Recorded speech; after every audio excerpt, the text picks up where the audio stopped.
kasih dalam nama Tuhan Yesus. Jumpa kembali dengan saya, Ibu Tumian Huta-Julu. Kita mau belajar dari kebenaran firman Tuhan, saudara. Karena firman Tuhan berkata, kita harus lahir baru. Kita mau belajar dari kebenaran firman Tuhan, percakapan Nikodemus dengan Tuhan Yesus. Ya saudara ya, supaya kita mengerti, karena Tuhan merindukan kita, kita harus lahir baru. Kita belajar sama-sama ya saudara di dalam nama Yesus. Kita buka firman Tuhan dari Yohanes 3 ayat 1 sampai ayat 7. Di situ judulnya percakapan Nikodemus dengan Tuhan Yesus. Di ayat 1 firman Tuhan berkata, adalah seorang Farisi yang bernama Nikodemus, seorang pemimpin agama Yahudi.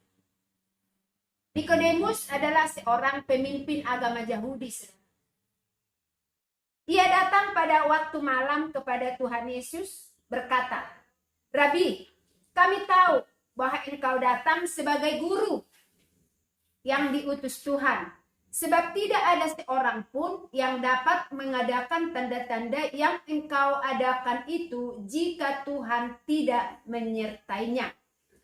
Nikodemus malam-malam datang kepada Tuhan, bertanya, Guru, kalau tidak disertai Tuhan, tidak ada yang bisa mengadakan tanda-tanda yang Tuhan buat. Nah, kenapa Nikodemus bertanya seperti ini, saudara? Karena Nikodemus melihat mujizat pertama kali yang Tuhan adakan di waktu pernikahan. Pesta pernikahan di Kanaan, saudara. Di sana Tuhan adakan mujizat, air menjadi anggur. Dan inilah tanda dan mujizat yang Tuhan buat pertama kali, yaitu air menjadi anggur. Itu di Yohanes 2, saudara ya. Itu di Yohanes 2 ayat 11. Saya bacakan.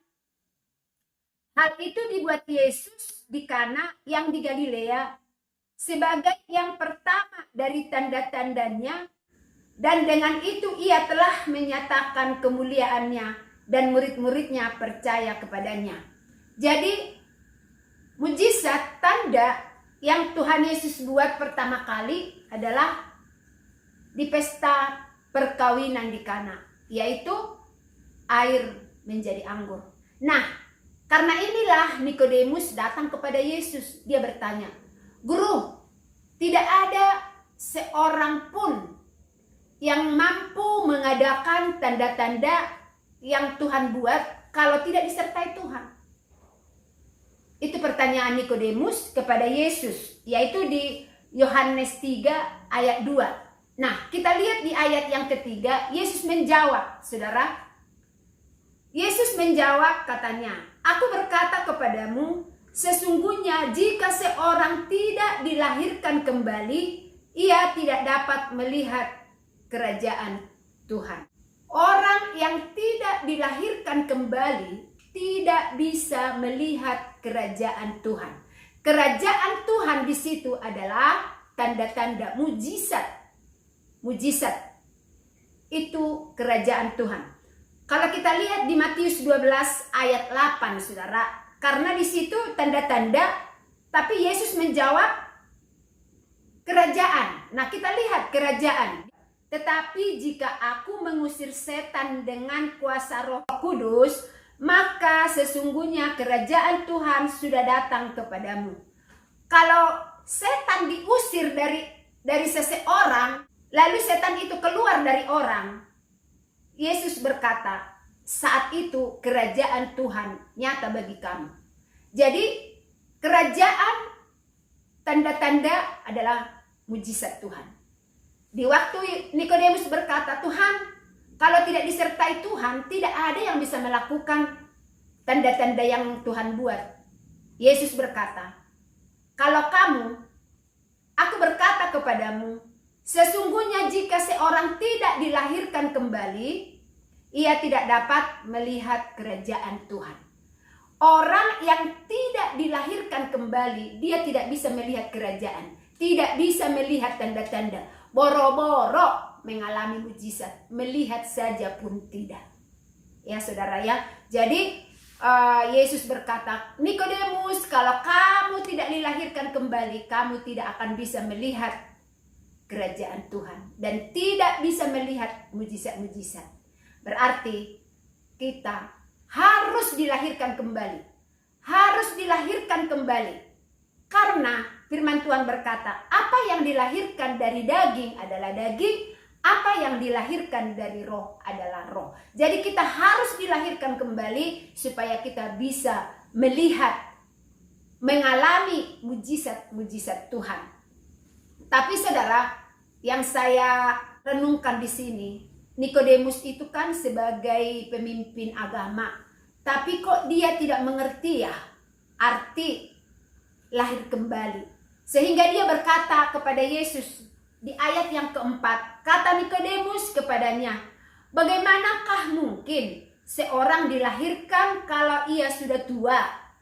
Dapatkah ia masuk kembali ke dalam rahim ibunya dan dilahirkan lagi?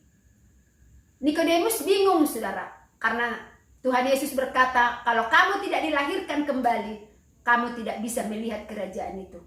Nikodemus sebagai pemimpin agama, dia bingung. Apakah aku masuk lagi ke kandungan ibuku sehingga aku dilahirkan kembali? Yesus menjawab di ayat yang kelima. Jawab Yesus, aku berkata kepadamu, sesungguhnya jika seorang tidak dilahirkan dari air dan roh, ia tidak dapat masuk ke dalam kerajaan Tuhan. Yesus tegas berkata, kalau kamu tidak dilahirkan dari air dan roh, kamu tidak bisa masuk dalam kerajaan surga. Inilah yang dimaksud Tuhan Yesus, lahir baru. Lahir baru itu maksudnya harus lahir dari air dan roh. Kalau kamu tidak lahir dari air dan roh, kamu tidak bisa masuk dalam kerajaan surga. Nah, kita mau lihat saudara, apa sih yang dimaksud lahir dari air? Kalau lahir dari air, berarti dia masuk ke dalam air. Dan inilah yang dimaksud Tuhan Yesus, harus lahir baru. Adalah lahir dari air dan lahir dari roh. Yang dimaksud lahir dari air adalah baptisan air saudara. Yang dimaksud Tuhan Yesus lahir dari air adalah baptisan air. Nah, baptisan air, kadang baptisan ini saudara banyak orang yang bagaimana gitu ya, tapi yang dimaksud Tuhan di sini adalah keluar dari air adalah orang yang dibaptis air. Supaya genap firman Tuhan, kita bisa lahir dari air dan roh. Kita harus lahir dari air, lahir dari Roh Kudus. Nah, seperti apa yang lahir dari air ya? Yaitu baptisan air. Di Matius 3 ayat 6, lalu sambil mengaku dosanya, mereka dibaptis oleh Yohanes di sungai Yordan.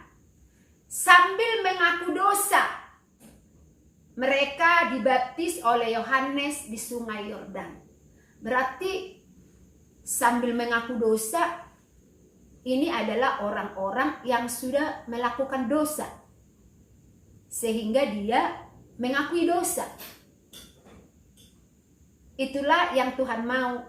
Kita harus keluar dari air. Dosa kita harus dikuburkan. Dosa kita harus dikuburkan, kita keluar dari air. Sebagai hidup yang baru, lahir baru. Dosa kita dikuburkan, lembangnya air, kita keluar dari air.